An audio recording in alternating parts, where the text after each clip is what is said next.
জীবন যেন বহতা নদীর মতো, চলার পথে কত বাঁক মোহনা শত, আছে আরো দ্বন্দ্ব আলো আধারের, বেছে নিতে হবে তাই পথ আমাদের।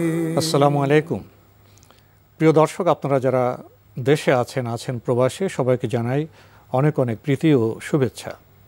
শুরু হলো অ্যান্টিবা আয়োজিত এবং লাভ হলো নিবেদিত টক শো আলোকপাত। আমাদের আজকের বিষয় ধর্ম দর্শনে মানব সৃষ্টি প্রসঙ্গ। আপনাদের সাথে আছি আমি জয়নুল আবেদিন আজাদ। আর আজকে অতিথি হিসেবে আমাদের মাঝে উপস্থিত আছেন বিশিষ্ট বিজ্ঞান গবেষক ডাক্তার মশিউর রহমান। আসসালামু আলাইকুম ওয়া রাহমাতুল্লাহি ওয়া বারাকাতুহু।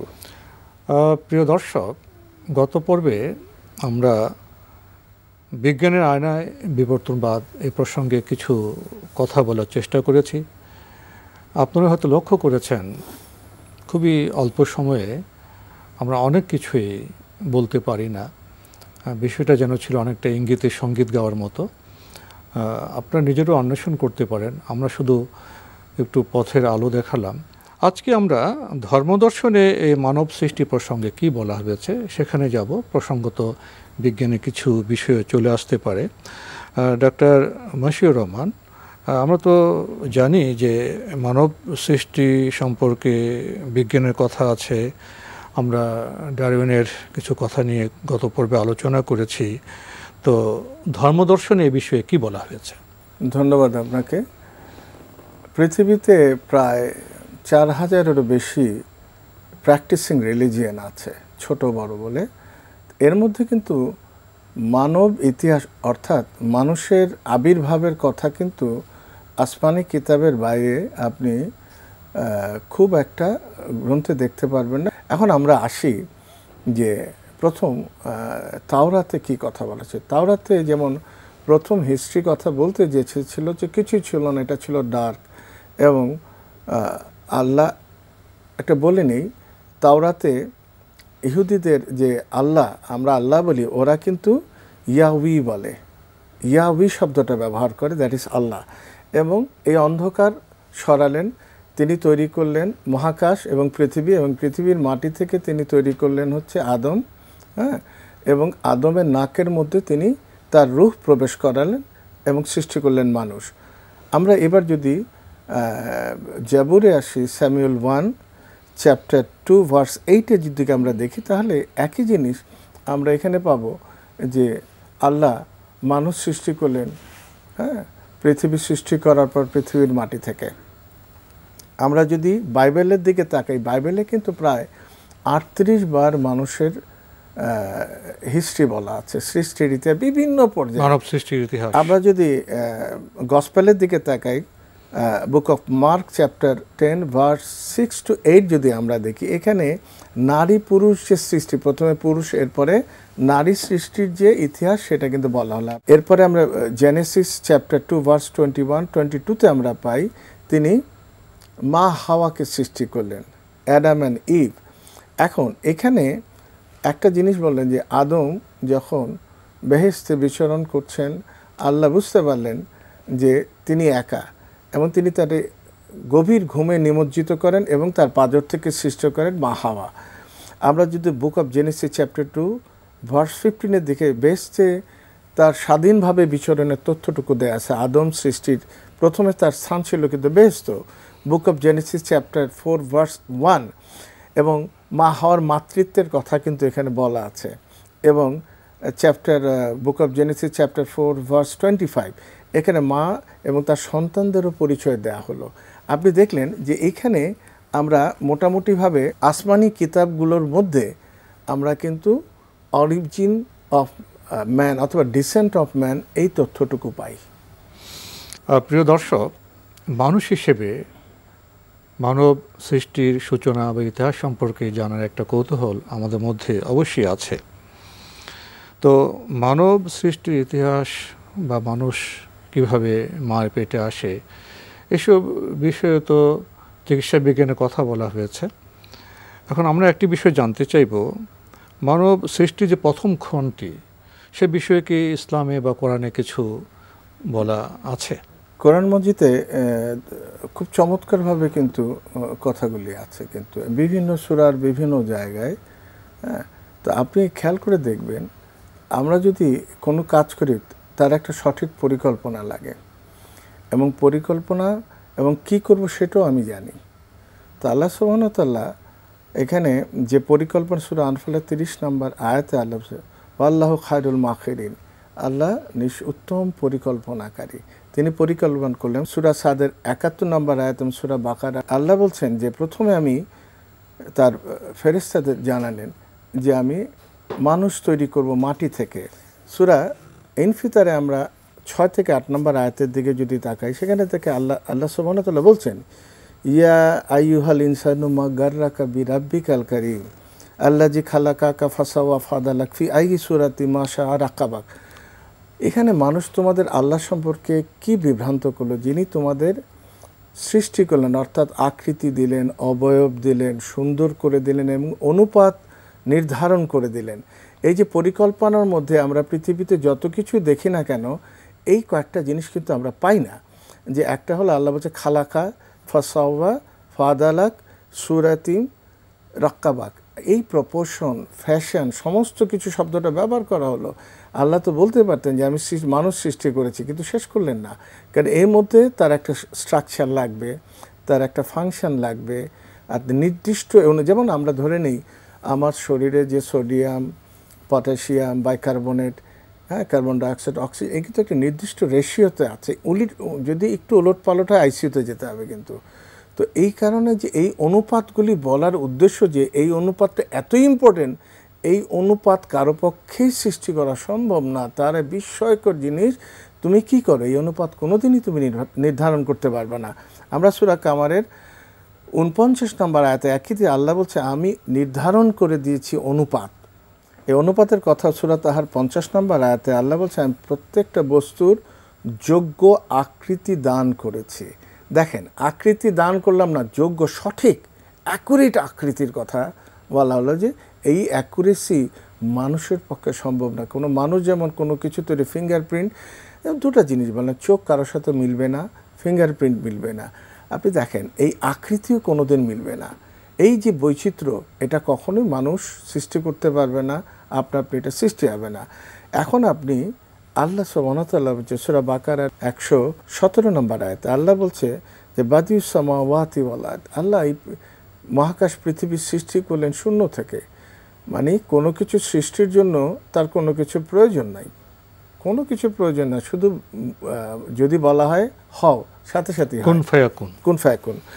এবং এরপরে এর সেকেন্ড স্টেজ হচ্ছে, দেখেন, খালাকা, এরপরে জাআলা, রেনোভেশন। হ্যাঁ, একটা থেকে আরেকটা তৈরি যখন আল্লাহ বলছে বা জাআলা মিনাল মাই, সূরা আম্বিয়ার 30 নম্বর আয়াত এবং সূরা নূরের 45 নম্বর, সমস্ত প্রাণ আমি তৈরি করলাম পানি থেকে। আপনি জানেন একটা সেলের মূল হচ্ছে কিন্তু পানি, পানি ছাড়া কোনো জীবন চলবে না, অচল। তিনি সৃষ্টির সমস্ত সমস্ত জীবন আমি তৈরি করলাম পানি থেকে। এরপর মানুষ সৃষ্টি পরিকল্পনা করলেন, আমরা জানি। এরপরেতে মাটি থেকে যে সৃষ্টি, এখন হলো মাটি, প্রথম আদম। আপনি দেখবেন সৃষ্টি, আমাদেরটা তো পরে আসলো, আদম সৃষ্টির কথা তিনি ওয়া বাদা খালাকাল ইনসানে মিন তিন, সূরা সাজদার 7 নম্বর আয়াতে, যে মাটি থেকে আমি সৃষ্টি করলাম।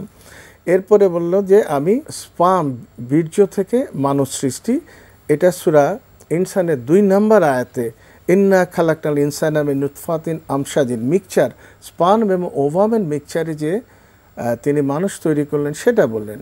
এবং এরপর আলাকার কথা বললেন, খালাকান ইনসানা মিন আলাক, সূরা আলাকার 2 নম্বর আয়াতে। এখন প্রশ্ন জাগতে পারে, মাটি থেকে সৃষ্টি বললেন কেন? আমরা যদি দেখি, তিনি কিন্তু মাটি থেকে বলে থামেননি, কিন্তু মাটির কতগুলি বলছে, যেমন মাটি শব্দ তুরাব, আদমার আরেকটি অর্থ কিন্তু মাটি। তুরাব বললেন, কাদা মাটি বললেন, অর্থাৎ হামাইন। তিনি অল্টার্ন মাটি, পরিবর্তিত মাটি, সেটা বললেন তিনি মাসনুন।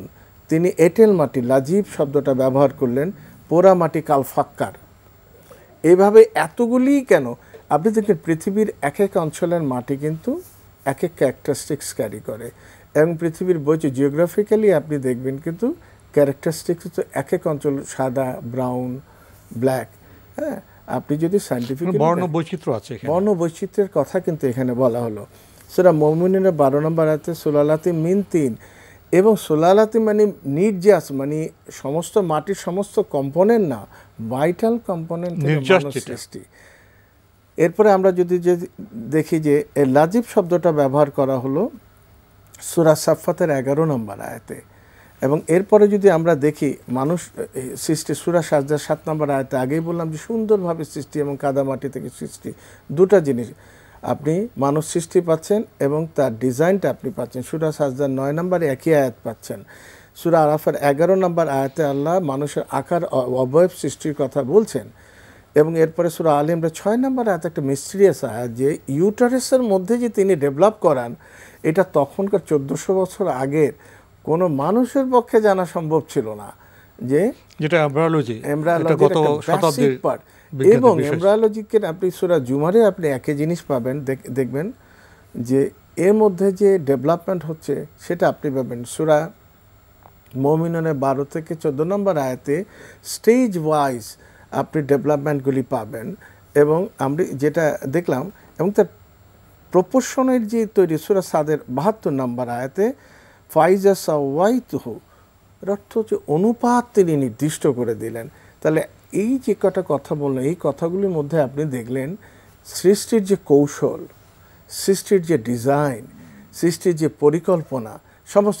এখন মডার্ন সায়েন্স কি বলে, স্পার্ম ওভাম যখন ফার্টিলাইজড হয়, এটা ফ্যালোপিয়ান টিউব থেকে ইউটেরাস ইম্প্যাক্টেড হয়, একটা নির্দিষ্ট কাল অর্থাৎ অ্যাভারেজ 9 মাস 7 দিন পর্যন্ত ইউটেরাসে থাকে এবং হয়, এবং sperm 23 number of chromosome carry করে, ovum 23 number of chromosome carry করে।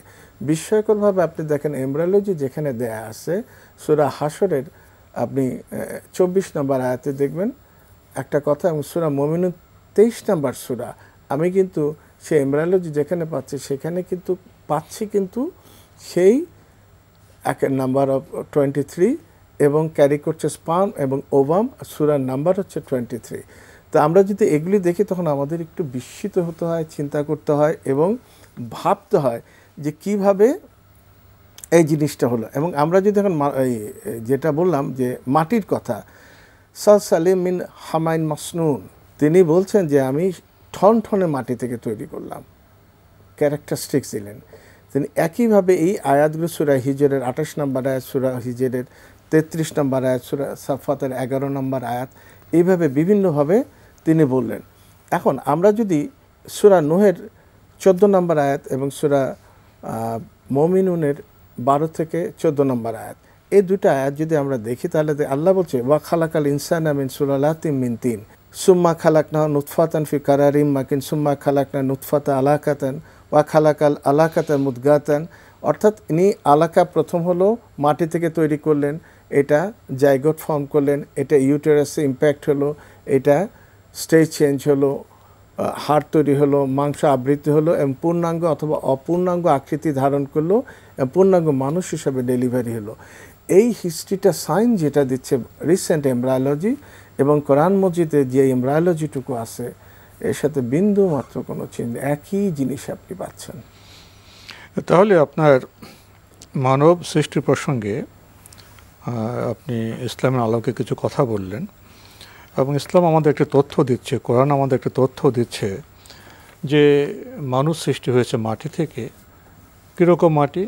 মাটি প্রসঙ্গ বৈচিত্র্য কথা এসছে, কাদা মাটি, টনটনে মাটি। আপনি বলেছেন মানুষের যে বিচিত্র, যে বর্ণ বৈচিত্র্য, আমার মধ্যে পৃথিবীতে লক্ষ্য করে মাটির মধ্যেও বর্ণ বৈচিত্র্য আছে, তার একটা প্রভাব তো পড়তেই পারে। তো এই মানুষ মাটি থেকে তৈরি, এ বিষয়ে কি বিজ্ঞানের কোনো তথ্য আছে? বিজ্ঞান অ্যাকচুয়ালি এই ব্যাপারটা নিয়ে সেভাবে ডিল করে না, কিন্তু যেটা এতক্ষণ বললাম যে মাটির সমস্ত কম্পোনেন্ট দিয়ে কিন্তু মানুষ তৈরি না।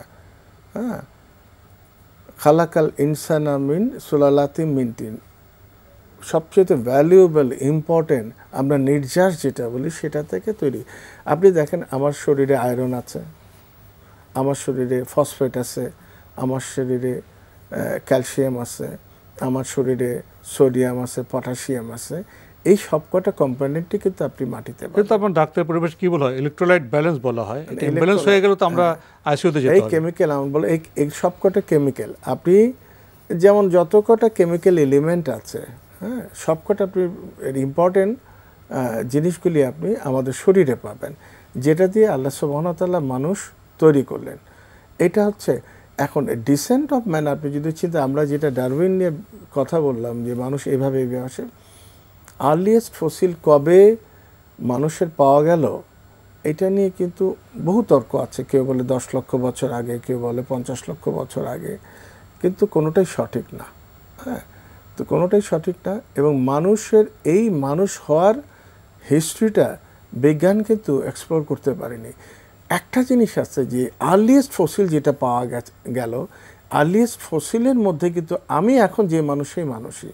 সুতরাং আমি যদি 50 লক্ষ বছর পিছনে যাই, হ্যাঁ, 10 লক্ষ বছর যেটা আদি ফসিল, সেটা যে কথা বলছে বর্তমান মানুষের শরীর তত্ত্ব সে একই কথা বলছে। এই প্রসঙ্গে একটা দুটো কথা বলি। যদি আমরা মাছির কথা বলি, মশার কথা বলি, প্রজাপতির কথা বলি, যেমন মসকিটোর কথা সূরা হজের 73 নম্বর আয়াতে আছে, সূরা বাকারার 26 নম্বর আয়াতে মাছির কথা আছে।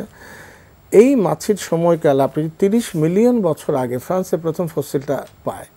এটা বলা হয় অলিগেসিন পিরিয়ড। এই ধরেন যে 30 মিলিয়ন বছর আগের সেই মশা আর এখনকার মশার কোনো পরিবর্তন নাই। ডারউইন যেমন বলল, যদি সাকসেসিভ চেঞ্জে এভলিউশনে না যায় তাহলে আমার থিওরি ভুল। এবং 45 মিলিয়ন বছর আগে যে মাছি পাওয়া যায় সেটা আর এখনকার মাছির মধ্যে কোনো পরিবর্তন নাই, কোনো বিবর্তন নেই। আমরা যদি ফেয়ার ফ্লাই যদি চিন্তা করি, সেটা 100 মিলিয়ন বছর আগে মিয়ানমারে এটা ফসিলটা পায়। এই 100 মিলিয়ন বছর আগের সেই ফেয়ার ফ্লাই আর এখনকার ফ্লাইয়ের মধ্যে কোনো বৈচিত্র্যের কোনো মানে চেঞ্জ নেই। তো সুতরাং ডারউইন যখন বলল তার বইতে অরিজিন অফ স্পেসিসে যে যদি কোনো প্রাণী তার সাকসেসিভ স্টেজের মধ্যে বিবর্তনের মধ্যে না যায় তাহলে আমার কথাগুলি ভুল। তো স্বাভাবিক একটা লেমেন প্রশ্ন দাঁড়ায়, যদি এইপ থেকে আসে, that is monkey, chimpanzee, orangutan, gorilla, এর মধ্যে সবচেয়ে ক্লোজলি রিলেটেড শিম্পাঞ্জি। একসময় বলা হতো 99% ক্রোমোজোমাল ম্যাচিং, এখন বলা হচ্ছে 93%। কিন্তু ক্রোমোজোমের ডিজাইন, জিন, আমার ক্যারেক্টারিস্টিক্স ক্যারি করবে কিন্তু জিন, কিন্তু তার জিনের মধ্যে তার ক্যারেক্টারিস্টিক যেগুলি আছে হিউম্যানে সেটা পাওয়া যায় না। সুতরাং আমি ফসিল অ্যানালিসিস করে প্রাণীর মধ্যে যত, ইভেন আপনি মৌমাছির 60 মিলিয়ন ইয়ার্স আগের যে মৌমাছি, একই মৌমাছি, বৈচিত্র্য প্রায় 20,000 স্পেসিস মৌমাছির। তো এগুলি সমস্ত কিছু করার পর দেখা যায় যে যা আপনি ফসিল রেকর্ড থেকে পাচ্ছেন, এমন হিউম্যান ফসিল রেকর্ড থেকে একদিন সম্ভব হলে সেটা আলোচনা, অস্ট্রালোপ্যাথিকাস, র্যামিপ্যাথিকাস, ল্যান্ডারথ্যালেন, হোমিওপ্যাথি, এই যে স্টেজিংগুলি টোটালি বানো ঠাকুরমার ঝুলির মতো। They don't have any proof. আপনি বললে চলবে না, প্রমাণ দেবেন কিভাবে? প্রমাণ লাগবে। এইগুলি পরবর্তী প্যালিওন্টোলজিস্ট যারা, তারা কিভাবে বললেন যে এটা অ্যাকচুয়ালি এগুলো ফেক স্টোরি। হ্যাঁ, শেষে চলে এসছি আমরা। তো আমরা মানব সৃষ্টি প্রসঙ্গে বিবর্তনবাদের সূত্রে আমরা ডারউইন নিয়ে কিছু কথা বললাম, এবং ধর্ম দর্শনে মানব সৃষ্টি প্রসঙ্গে কি কথা বলা হয়েছে সে বিষয়ে আপনি কিছু কথা বলার চেষ্টা করেছেন। আমরা একেবারে সময় শেষ প্রান্তে, শেষে 1 মিনিট আপনি কি বলবেন মানব সৃষ্টি তত্ত্ব সম্পর্কে?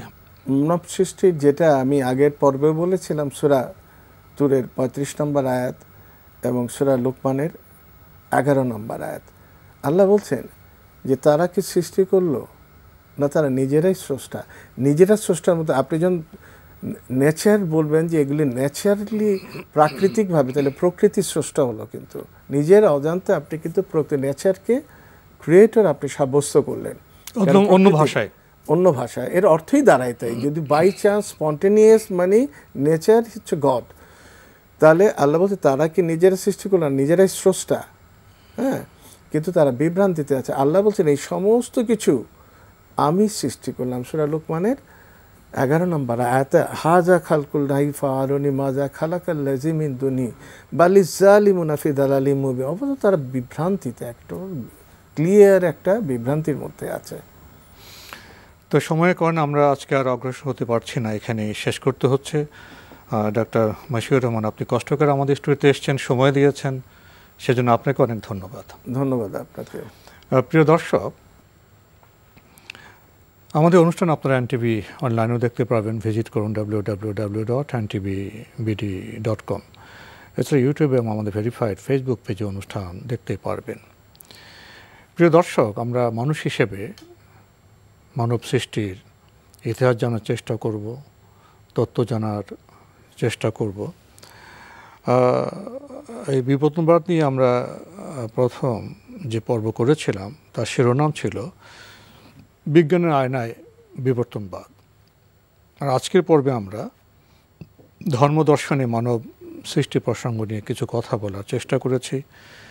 বিজ্ঞানের আয়নায় বিবর্তনবাদ প্রসঙ্গে আমরা জেনেছি যারা নোবেল পুরস্কার প্রাপ্ত বিজ্ঞানী এবং অন্যান্য বিজ্ঞানীরা ডারউইনের বিবর্তনবাদকে তারা গ্রহণ করেননি, বলে এটা আসলে বিজ্ঞানসম্মত বিষয় নয়, এটা তার একটা ধারণা।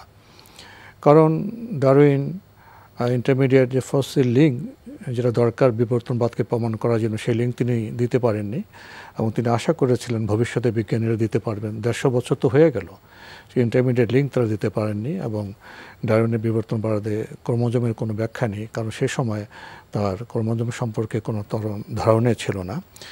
আমরা জানি আমাদের স্রষ্টা আছে, তিনি শুধু মানব সৃষ্টি করেননি, প্রকৃতি জীববৈচিত্র্য সব সৃষ্টি করেছেন এবং মানব বান্ধব করেই এই সৃষ্টি জগৎ। মহান আল্লাহ আমাদের সৃষ্টি করেছেন, আমাদের শরীর দিয়েছেন, মন দিয়েছেন, আত্মা দিয়েছেন। আসুন মানুষ হিসেবে আমরা আমাদের মননকে পরিশীলিত করি, আত্মাকে পরিশুদ্ধ করি এবং সঠিক জ্ঞানে পুষ্ট হই। তাহলে আমাদের জীবন সুন্দর হবে, আমাদের জ্ঞান সমৃদ্ধ হবে এবং তখনই আমরা জ্ঞান ভিত্তিক সমাজ পরিগঠনে সমর্থ হব। প্রিয় দর্শক, মহান আল্লাহ আমাদের সবাইকে নিরাপদে রাখুন, রাখুন শান্তিতে। আসসালামু আলাইকুম। চলার পথে কত বাঁক মোহনা শত, আছে আরো দ্বন্দ্ব আলো আধারের, বেছে নিতে হবে তাই পথ আমাদের।